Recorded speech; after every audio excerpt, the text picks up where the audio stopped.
ఈ ప్రభుత్వం వచ్చినాక ఎగ్గొట్టింది ఒక్కొక్క రైతుకు మొత్తం అందరు రైతులకు కలిపితే దాదాపు 26,500 కోట్ల రూపాయలు. పోస్టర్లు ఊరూరా వేస్తాం, చెప్పు సమాధానం.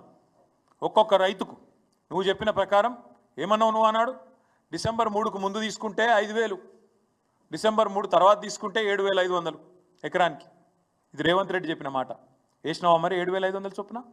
ఒక్కలకన్నా పడ్డదా ఈ రాష్ట్రంలో? అందుకే మేము అంటున్నాం, ఒక్కొక్క రైతుకు ఒక్కొక్క ఎకరానికి నువ్వు పడ్డ బాకీ 17,500 రూపాయలు. ఒక ఎకరానికి బాకీ 17,500.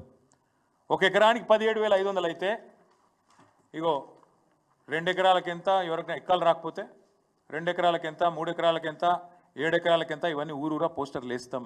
రైతులు అడుగుతారు, ప్రభుత్వానికి సమాధానం చెప్పాలి.